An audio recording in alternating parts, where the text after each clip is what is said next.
Bonjour chers frères et sœurs dans le Seigneur.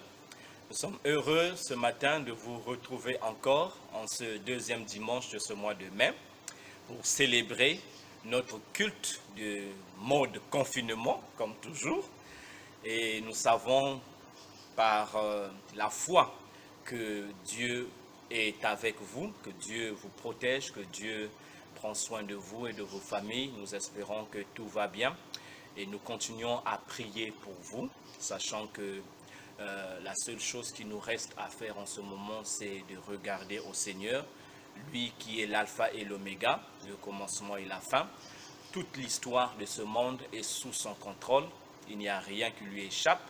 Nous ne devons jamais nous questionner à ce sujet. Dieu règne sur ce monde, il est assis sur le trône et il a le contrôle sur tous les événements actuels, les événements passés et les événements à venir. Donc moi et la capitaine, nous nous réjouissons de savoir que vous êtes là encore devant vos écrans pour partager avec nous ce moment avec le Seigneur.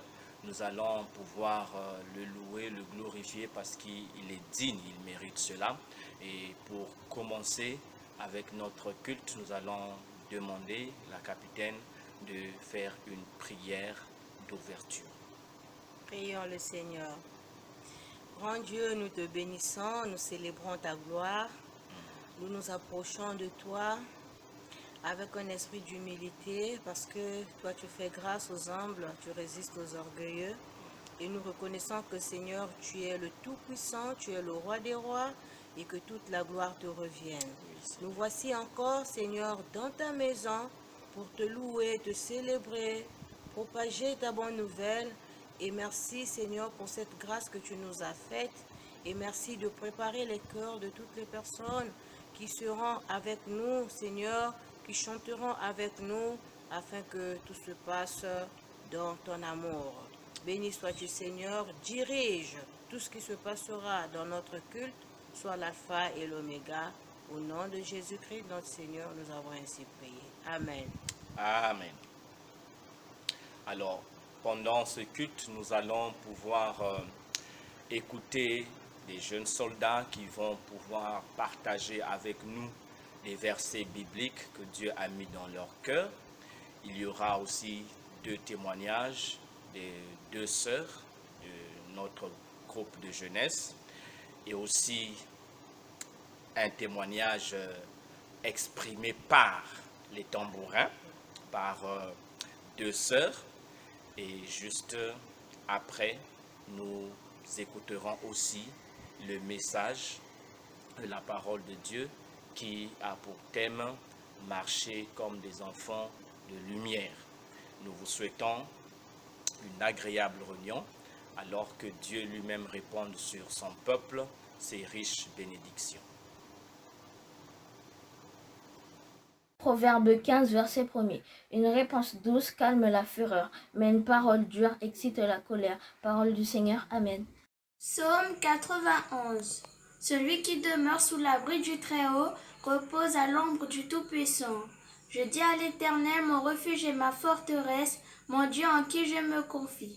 Car c'est lui qui te délivre du filet de l'oiseleur, de la peste et de ses ravages. Non, la main de l'Éternel n'est pas trop courte pour sauver, ni son oreille trop dure pour entendre. J'ai lu dans Ésaïe 59, verset 1. Deutéronome 31, verset 6. Fortifiez-vous et ayez courage, ne craignez point et ne soyez point effrayés devant eux, car l'Éternel ton Dieu marchera lui-même avec toi. Il ne te délaissera point et ne t'abandonnera point. Amen. Psaume 60, verset 14. Avec Dieu, nous ferons des exploits, il écrasera nos ennemis. Amen. Jean 3, verset 16. Car Dieu a tant aimé le monde qu'il a donné son Fils unique, afin que quiconque croit en lui ne périsse point, mais qu'il ait la vie éternelle. Amen. Deutéronome 33, verset 10. Ils enseignent tes ordonnances à Jacob et ta loi à Israël. Ils mettent l'encens sous tes narines et l'holocauste sur ton autel. Amen. Philippiens 4, verset 19. Et mon Dieu pourvoira à tous vos besoins selon sa richesse avec gloire en Jésus-Christ. Amen. Romains 8, verset 31. Que dirons-nous à l'égard de ces choses? Si Dieu est pour nous, qui sera contre nous? Amen. Jérémie 17, verset 7. Béni soit l'homme qui se confie en l'Éternel et dont l'Éternel est l'espérance. Apocalypse 1er, verset 3. Heureux celui qui lit et ceux qui entendent les paroles de la prophétie et qui gardent les choses qui y sont écrites, car le temps est proche. Amen. Psaume 34, verset 19. L'Éternel est près de ceux qui ont le cœur brisé et il sauve ceux qui ont l'esprit dans l'abattement. Parole du Seigneur. Amen. Bonjour à vous, j'espère que vous allez bien par la grâce de Dieu. Pour moi, ça va. Le confinement se passe plutôt bien pour moi, je m'occupe comme je peux. Le verset qui m'a le plus marqué a été le psaume 94, verset 17 qui dit « Si l'Éternel n'était pas mon secours, mon âme serait bien vite dans la demeure du silence. » Ce verset me rappelle tout simplement que Dieu est au contrôle de tout et qu'il ne faut pas avoir peur. Je voudrais aussi t'encourager et te dire justement que ce confinement n'est pas un hasard. C'est le moment de chercher Dieu et d'être en intimité avec lui, de renouveler nos forces tout simplement. Je voudrais aussi te dire que ce qui arrivera plus tard sera encore bien plus difficile. Donc c'est le moment de le chercher et d'invoquer son nom. Je voudrais te dire aussi de ne pas avoir peur tout simplement, de garder la foi. Que Dieu te bénisse. Tout le monde, j'espère que vous allez bien et que votre famille aussi va bien. Et de mon côté, moi tout va bien, par la grâce de Dieu. Donc j'aimerais faire un tout petit témoignage court de ce que j'ai vécu pendant le confinement. Donc il m'est arrivé un moment que j'ai, on va dire, douté. J'ai un peu douté de moi-même. En fait, j'ai douté de tout. Par rapport à la peur a pris fort sur moi, qui m'a fait douter et qui m'a fait avoir vraiment peur. Peur de quoi? Peur de que Dieu nous abandonne, que Dieu nous laisse. Et ça a pris le devant sur moi. Et du coup, à un moment, j'ai vraiment chuté. J'ai vraiment chuté. Mais après, par rapport à tout ce que le capitaine disait et toutes les personnes de mon entourage qui m'envoyaient des mots et tout, de la parole de Dieu et tout. Donc c'est après que j'ai remarqué, j'ai vu que Dieu, il ne nous abandonnera jamais. Il sera toujours là. Il sera toujours là malgré les hauts et les bas. Il sera toujours là pour nous tous. Et du coup, quand le capitaine et les autres m'envoyaient des mots et tout, je lisais et voilà. Et ensuite, quand je suis tombée sur ce verset, le verset Ésaïe 43, verset 14 à 28, j'ai lu. Et c'est là que je me suis rendu compte que, en fait, je me trompais. Que Dieu, il sera toujours là pour nous. Il entend nos prières. Et franchement, après avoir lu le verset, je suis rentrée dans ma chambre. Je me suis mise à genoux. J'ai prié, j'ai demandé à Dieu de me remettre sur le bon chemin, sur le droit chemin. De ne pas laisser ma peur envahir tout. De ne pas laisser ma peur me faire prendre le devant sur moi. Ne pas laisser ma peur perdre espoir. Et du coup, j'ai prié. Je suis rentrée dans ma chambre, je me suis mise à genoux, j'ai prié.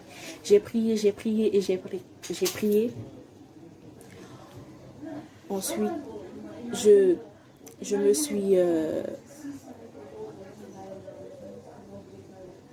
me suis sentie un peu bien. Après, j'écoutais toujours les messages du capitaine, de maman et tout. Et franchement, ça m'a vraiment aidé. Ça m'a vraiment aidé. Donc, le verset biblique qui m'a beaucoup réconforté pendant ce confinement, c'est comme je vous ai dit, c'est Ésaïe 43, verset 14 à 28. Donc, cela m'a vraiment réconforté, cela m'a mise à... Cela m'a renouvelé quelque chose en moi, m'a fait enlever une peur, une doute en moi que j'avais. Et que maintenant, je n'ai plus peur. Je n'ai plus peur parce que je sais que Dieu, il est là. Il est avec moi. Il est avec nous. Il sera toujours avec nous. Il n'abandonnera jamais ses enfants. Et du coup, voilà. J'aimerais... le mot d'encouragement que j'aimerais envoyer aux autres jeunes, c'est de ne jamais abandonner. D'être toujours là et il n'est jamais trop tard pour venir à Christ. Venez à Christ. Vous ne serez jamais déçus. Car Jésus, c'est notre Père. Il est toujours là pour nous. Et il sera toujours là. Quand on a Jésus dans notre vie, ce n'est pas la même chose que quand on n'a pas. Quand on a, on se sent délivré. On se sent bien. On a la joie. Donc franchement, ne doutez pas, ne laissez pas cette peur vous attaquer, être plus forte que vous.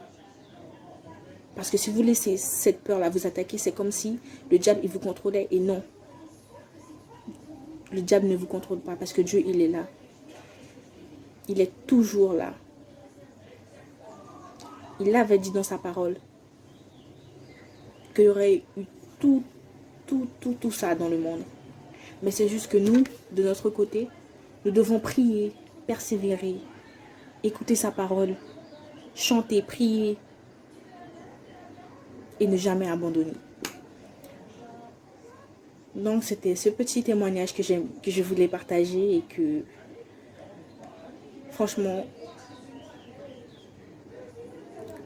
j'espère que vous aussi de votre côté, si vous avez une chute, que vous êtes relevé.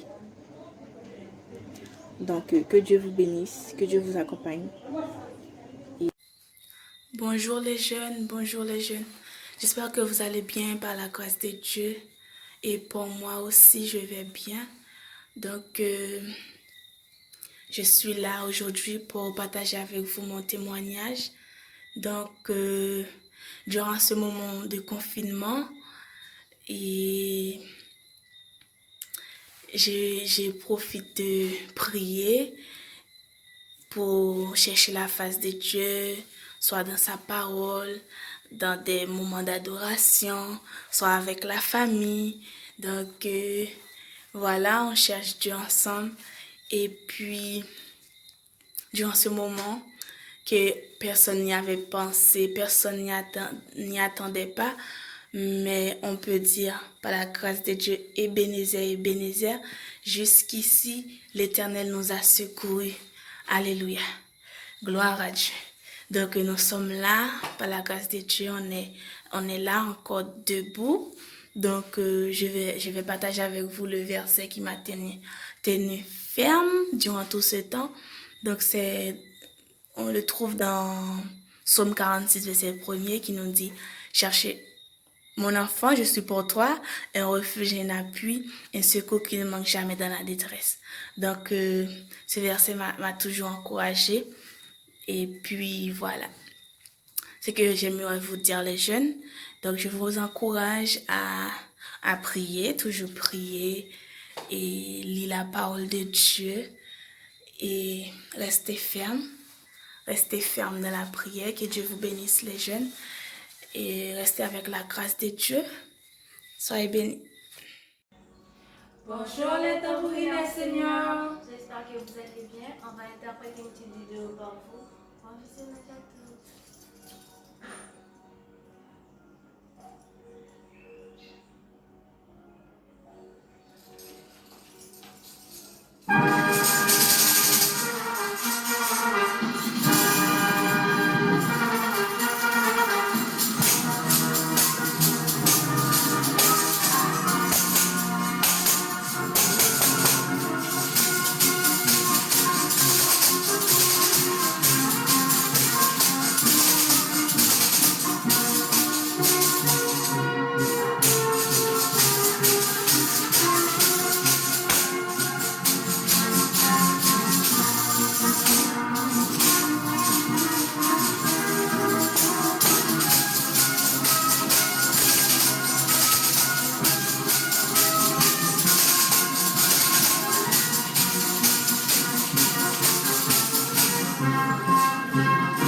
notre message de ce matin qui a pour thème « Marcher comme des enfants de lumière », nous allons lire le passage d'Éphésiens chapitre 5, les versets 8 à 17. Je vais utiliser la version Louis II. Il est écrit ceci. « Autrefois vous étiez ténèbres, et maintenant vous êtes lumière dans le Seigneur. Marchez comme des enfants de lumière, car le fruit de la lumière consiste en toutes sortes de bonté, de justice et de vérité. Examinez ce qui est agréable au Seigneur, et ne prenez point part aux œuvres infructueuses des ténèbres, mais plutôt condamnez-les. Car il est honteux de dire ce qu'ils font en secret. Mais tout ce qui est réprouvé apparaît en pleine lumière, car tout ce qui est ainsi manifesté est lumière. C'est pour cela qu'il est dit, réveille-toi, toi qui dors, relève-toi d'entre les morts, et Christ t'éclairera. Prenez donc garde afin de vous conduire avec circonspection, non comme des insensés, mais comme des sages. Rachetez le temps, car les jours sont mauvais. C'est pourquoi ne soyez pas inconsidérés, mais comprenez quelle est la volonté du Seigneur.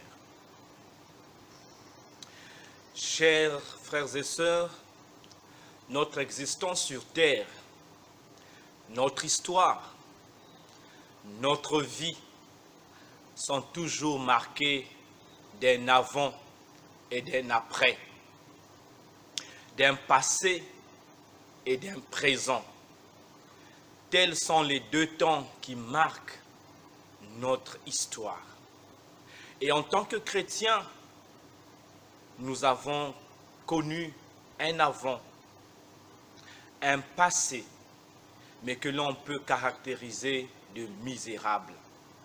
Que dit la Bible sur ce passé? Dans le texte que nous avons lu, l'apôtre Paul, au verset 8, dit « Autrefois, vous étiez ténèbres. » Nous étions ténèbres, dit Paul. La Bible emploie plusieurs autres images pour définir ce mot ténèbres. La Bible dit par ailleurs que nous étions morts. Morts dans nos péchés, morts dans nos offenses, morts, c'est-à-dire privés de la vie de Dieu. La Bible dit aussi que nous étions ennemis de Dieu. Ennemis pourquoi? À cause de nos péchés. Nous n'étions plus en bons termes avec Dieu. Nous étions perdus dans nos péchés. Nous étions coupés de toute relation avec Dieu. Et nous vivions selon les convoitises de la chair. Notre vie était dominée par la cupidité, par l'impudicité, par l'idolâtrie, par la méchanceté et toutes sortes de vanités. Mais Dieu est intervenu. Oui, dans son amour et par sa grâce, Dieu a mis un terme à ce passé. Lorsque Jésus-Christ est mort à la croix, il a pris sur lui ce passé misérable et l'a cloué à la croix. Et lorsque nous avons reconnu notre péché et nous nous sommes repentis et que nous nous sommes tournés vers Jésus par la foi, il a fait de nous de nouvelles créatures, comme la Bible le déclare dans 2 Corinthiens chapitre 5, le verset 17. Celui qui est en Christ est une nouvelle créature. Voici les choses anciennes sont passées et toutes choses sont devenues nouvelles. Oui, Nous sommes devenus lumière dans le Seigneur, comme l'apôtre Paul l'a dit au verset 8 d'Éphésiens 5. Et maintenant, vous êtes lumière dans le Seigneur. Nous avons reçu une nouvelle nature, le nouvel homme créé par Dieu pour vivre une vie qui honore le Seigneur. Donc nous voyons ici que notre passé, c'est un passé ténébreux. Nous étions ténèbres, nous étions perdus dans nos péchés, nous étions morts, nous étions ennemis de Dieu et nous étions condamnés à la perdition éternelle. Mais Dieu a mis un terme à ce passé. Dieu n'a pas amélioré ce passé. Dieu n'a pas guéri ce passé. Dieu l'a complètement mis de côté. Dieu l'a complètement effacé par le moyen de la croix de Jésus-Christ. Et maintenant, la réalité présente de tout enfant de Dieu, c'est que nous sommes enfants de lumière. Nous sommes lumière, nous avons reçu la vie de Dieu, nous sommes des nouvelles créatures, nous sommes des enfants de Dieu, des saints. Notre présent est désormais celui d'enfants de Dieu. Car l'apôtre Jean l'a aussi dit dans son épître, sa première épître au chapitre 3, il a déclaré, voyez de quel amour le Père nous a témoigné afin que nous soyons appelés enfants de Dieu et nous le sommes. Puisque notre Père est lumière, nous sommes des enfants de lumière. Nous sommes donc appelés à vivre d'une manière conforme à notre nouvelle identité d'enfants de Dieu. Le verset 9 d'Éphésiens 5 dit « Car le fruit de la lumière consiste en toutes sortes de bonté, de justice et de vérité. » Oui, la Bible nous montre ce que doit produire un enfant de lumière. Quel est le fruit que nous devons manifester, que nous devons produire à la vue de Dieu et à la vue des hommes? Ce fruit, c'est la bonté, c'est la justice et c'est la vérité. Nous sommes appelés à produire le fruit de la bonté.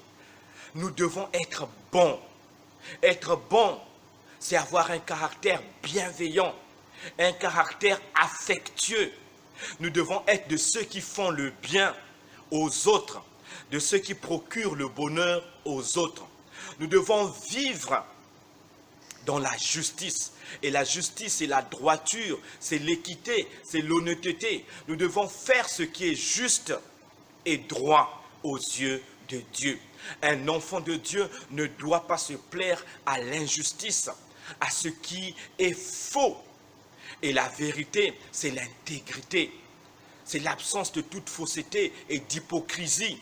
Nous devons vivre d'une manière à ce que notre intérieur soit conforme à notre extérieur, que nous puissions parler selon la vérité à nos frères et sœurs, que nous puissions vivre conformément à la vérité de la parole de Dieu. Nous ne devons pas être des gens qui ont une double identité. Ils disent une chose, mais font autre chose.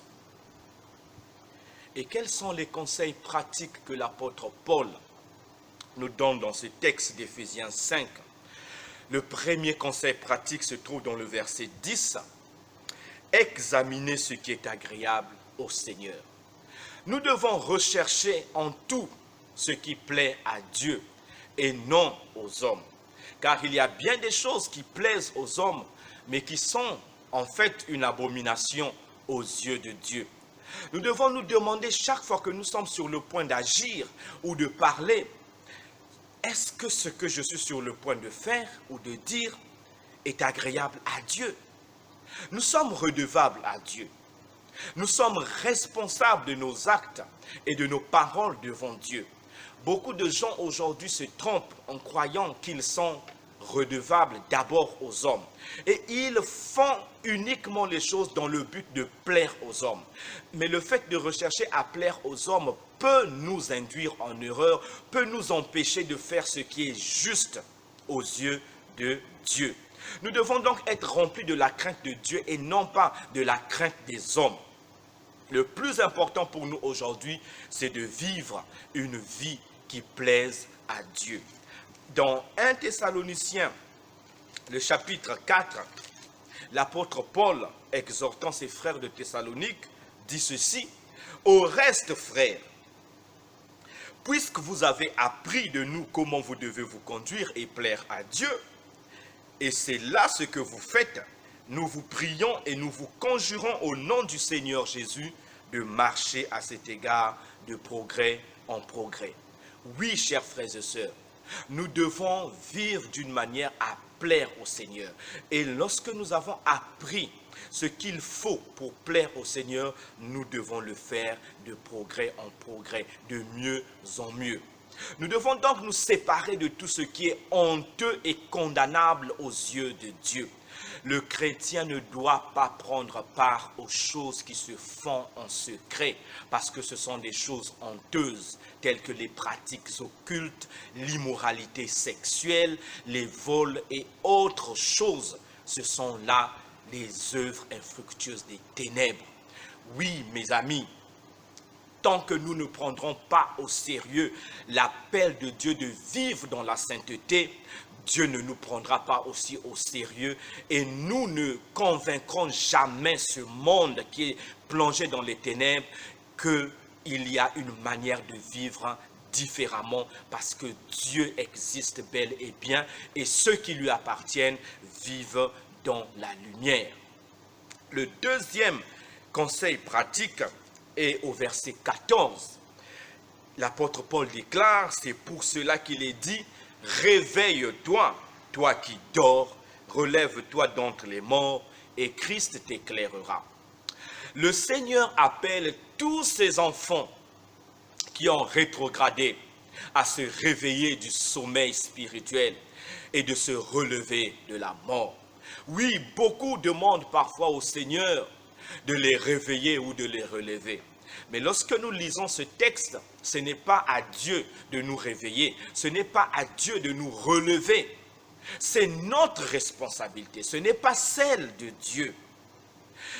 Se réveiller et se relever, c'est prendre conscience de notre condition spirituelle. C'est reconnaître là où on est tombé. C'est confesser ses fautes. En un mot, c'est se repentir. Et Dieu, lui, ne se repentira jamais à notre place. La repentance, la confession des péchés, l'abandon du mal, c'est la part, c'est la responsabilité de l'homme. La responsabilité de Dieu est de nous pardonner et de nous restaurer et de nous donner une nouvelle force pour avancer. Mais en ce qui concerne le fait de se réveiller et de se relever, c'est nous qui devons le faire. Oui, lorsque nous avons de la haine dans notre cœur, c'est à nous de pouvoir pardonner à notre frère qui nous a offensés. Lorsque c'est nous qui avons offensé notre frère ou notre sœur, c'est à nous d'aller demander pardon à ce frère ou à cette sœur. Si nous avons plongé dans l'occultisme, c'est nous qui devons renoncer à ces pratiques et détruire tous les objets qui sont liés à l'occultisme. Si nous sommes tombés dans l'immoralité sexuelle, c'est nous qui devons arrêter avec cette pratique et rompre cette relation immorale. Nous ne devons pas simplement dire à Dieu: Dieu, relève-moi, Dieu, réveille-moi de ce péché, de cette pratique. Non, c'est nous qui devons prendre la décision de nous réveiller. C'est nous qui devons reconnaître que c'est un mal et décider de renoncer à ce mal. Et Dieu, lui, nous pardonnera. Tant que nous n'aurons pas fait notre part, Christ ne nous éclairera pas. Réveille-toi donc, mon frère, réveille-toi, ma sœur, de ton sommeil et relève-toi d'entre les morts, car la place des enfants de Dieu n'est ni dans le sommeil, ni dans la mort. Un autre texte que j'aimerais vous lire, 1 Thessaloniciens, chapitre 5, à partir du verset 5, il est écrit: « Vous êtes tous des enfants de la lumière et des enfants du jour. Nous ne sommes point de la nuit ni des ténèbres. Ne dormons donc point comme les autres, mais veillons et soyons sobres. Car ceux qui dorment, dorment la nuit, et ceux qui s'enivrent, s'enivrent la nuit. Mais nous qui sommes du jour, soyons sobres, ayant revêtu la cuirasse de la foi et de l'amour, et ayant pour casque l'espérance du salut. » Verset 9. car Dieu ne nous a pas destinés à la colère, mais à la possession du salut par notre Seigneur Jésus-Christ. Voilà, nous ne sommes pas de la nuit pour continuer à dormir, nous ne sommes pas de la mort pour rester dans la mort, mais nous sommes des enfants du jour, de la lumière, et c'est la vie qui nous est réservée. Et le dernier conseil que l'apôtre nous donne, c'est le verset 16, « Rachetez le temps, car les jours sont mauvais. » Oui, nous sommes exhortés à ne pas gaspiller le peu de temps qui nous reste à vivre. Les jours sont mauvais, chers frères et sœurs. Ce que nous vivons actuellement est une démonstration de cette vérité. Les jours sont mauvais. Les temps sont peut-être à la fin. Qui le sait? Racheter le temps, c'est approfondir notre relation avec Dieu en l'aimant de plus en plus. Oui. Racheter le temps, c'est mettre sa vie en ordre, chers frères et sœurs, et se préparer chaque jour pour l'éternité. Jésus reviendra à un moment où personne ne le sait. Il peut revenir aujourd'hui, il peut revenir demain, il peut revenir dans une semaine, mais ce qui est sûr, il reviendra. Racheter le temps, c'est aussi travailler de mieux en mieux à l'œuvre du Seigneur, en vue de la récompense qui nous est réservée au jour du retour du Seigneur. Oui, ne nous relâchons pas à servir le Seigneur. Ne nous relâchons pas à accomplir les bonnes œuvres que Dieu a préparées d'avance pour nous, chers enfants de Dieu. Parce que le Seigneur veut nous trouver à son retour comme étant des serviteurs qui sont toujours actifs. Racheter le temps, c'est accomplir notre part de la mission de sauver les âmes qui sont perdues en proclamant l'évangile. Est-ce que tu fais ta part? En ce temps de confinement, est-ce que tu penses à prier pour les perdus? Est-ce que tu penses à diffuser l'évangile sur WhatsApp, sur les réseaux sociaux? Est-ce que tu est en train de te rendre compte qu'il y a beaucoup de personnes qui sont à un pas de l'éternité et qui certainement entreront dans la perdition éternelle si toi, tu n'agis pas là où tu te trouves? En résumé, racheter le temps, c'est vivre conformément à la volonté de Dieu pour notre vie. Mon frère, ma sœur, ne laisse plus la chair, le monde et Satan déterminer le cours de ta vie. Mais soumets-toi à la volonté de Dieu, parce que cette volonté est bonne, agréable et parfaite. Vous êtes des enfants de lumière. Marchez donc comme des enfants de lumière, car ce que vous êtes doit déterminer votre conduite. Jésus a dit à ses disciples et à nous tous, vous êtes la lumière du monde. Vous êtes la lumière du monde. Brillez donc, que les hommes voient vos bonnes œuvres, afin qu'ils puissent glorifier Dieu quand il les visitera. Le monde a besoin de lumière et c'est nous qui sommes la lumière du monde. Cette lumière, c'est Christ en nous. Alors, chers frères et sœurs, profitez de ce temps de confinement et de pause pour faire un bilan de votre condition spirituelle afin de mieux vous préparer au retour du Seigneur. Nous sommes la lumière du monde. Éclairons les ténèbres qui enveloppent ce monde. Chassons les ténèbres au nom de Jésus. Ne vivons plus comme les païens vivent, mais vivons d'une manière agréable à Dieu. Arrêtons avec tout ce qui attriste le cœur de Dieu. Arrêtons avec tout ce qui déshonore Dieu. Sachant que tant que nous ne prendrons pas Dieu au sérieux, tant que nous ne prendrons pas sa parole au sérieux, Dieu ne se servira jamais de notre vie pour bénir. Et le monde qui nous voit ne prendra jamais au sérieux les vérités essentielles de la parole de Dieu qui se résument à ceci. Jésus est le sauveur du monde. Il reviendra pour juger ce monde et il faut que les hommes en tout lieu et en tout temps puissent se repentir de leurs péchés afin d'entrer dans la vie éternelle. Alors mes chers frères et sœurs, vivez dans la lumière, éclairez le monde, marchez comme des enfants de lumière. Je vais prier avec vous. Seigneur notre Dieu, merci pour cette sainte vocation que tu nous as adressée. La vocation d'éclairer ce monde qui est enténébré. Père, je prie qu'au travers de ce message, que tu puisses aider tes enfants qui sont tombés, tes enfants qui sont ensommeillés, tes enfants qui plongent aujourd'hui dans la mort, à reconnaître leur état spirituel, à se réveiller et à se relever, afin qu'ils soient éclairés encore par le Christ et que par le moyen de Jésus-Christ qui est la lumière du monde, qu'eux aussi puissent éclairer les mondes dans lesquels ils vivent. Seigneur, nous sommes une génération choisie. Nous sommes le peuple de la nouvelle alliance. Fortifie tes enfants en ce temps de confinement. Accomplis des nouveaux miracles dans la vie de ceux qui ont été tentés par le diable à oublier que tu les aimes, que tu veux encore te servir d'eux. Merci Seigneur, que toute l'emprise du diable soit brisée dans le nom puissant de Jésus et que beaucoup de tes enfants qui ont été enchaînés soient déchaînés, soient libérés et puissent se relever pour te servir par la puissance de ton esprit. Au nom de Jésus, j'ai ainsi prié. Amen.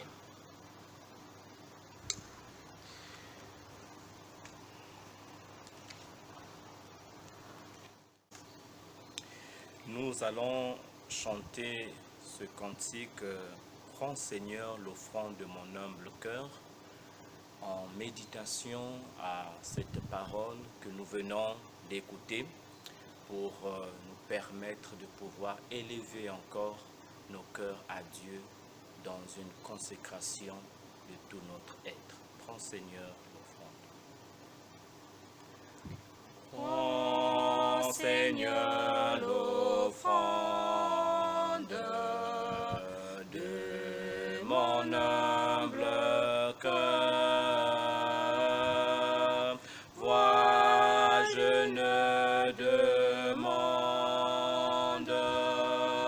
nulle autre faveur. Seigneur, je m'offre tout à toi. Dis-moi ce que tu veux de moi. Voici je dépose à tes pieds, Seigneur, ce dont je dispose, ma vie et mon cœur. Joyeux, je te donne mon âme et mes jours. À toi, Jésus, je me donne, à toi pour toujours. Prends à ton service tout ce qui te plaît,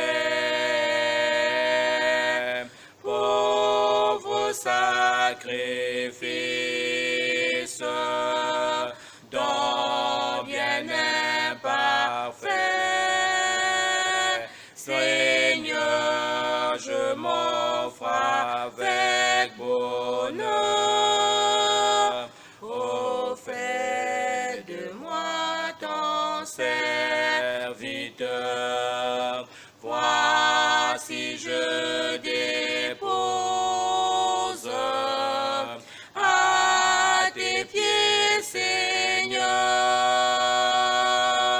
ce dont je dispose, ma vie et mon cœur. Joyeux, je te donne mon âme et mes jours. À toi, Jésus, je me donne, à toi pour toujours. Fais qu'à ton service mon cœur